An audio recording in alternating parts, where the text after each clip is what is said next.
Взагалі я в цій картині став собі задачу не просто зібрати хороших акторів, а ще й показати і Україні, і світові, що в нас є актори фантастично обдаровані, що в нас є актори, які продовжують фантастичну традицію українських акторів, власне, і не тільки виконавську, а які можуть нести в собі якусь особливу і культурну навіть традицію.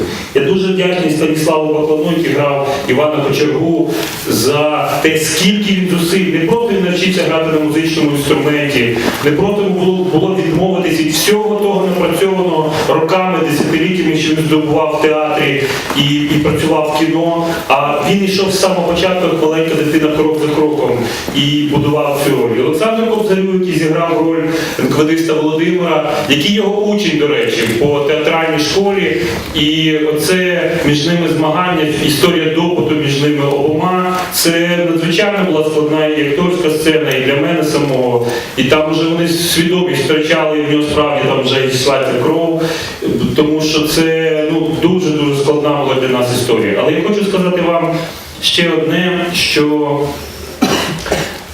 рік назад я прийшов сюди вам сказати цю історію. Зараз ви розумієте, чому я починав це кіно. Рік назад ми уявити собі не могли, що наш маленький авторський протест проти того, що ми бачили, що вже перетворюємося ми самі, наша країна, культура, в якій ми працюємо, про те, що ми і самі не могли, вже не хотіли жити і працювати в державі, яка просто перетворилась на повну безглуздість. І ми знімали це кіно в маленькій надії, що коли ми розкажемо історію про людей, які були незламні, в яких Господь чи ці люди відібрали можливість бачити світло, але які не втратили його в собі. Якщо ми розкажемо про людей незламної волі, яких закрили в тюрми, заборонили їхні пісні, заборонили навіть їхні музичні інструменти, і вони все одно не відмовилися від власних переконань. Ми думали, що ця історія про волю, романтична історія, про те, що Кобзарі вважали, думали і розповідали людям про те, що можна знищити державу, можна вбити військо, можна вбити воїна, але пісню вбити неможливо.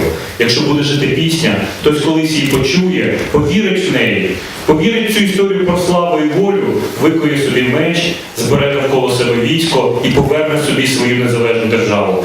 Це була наша романтична ідея, майже романтична. В неї вірили, але вона жила ця віра тільки всередині самої цієї історії, самого цього фільму.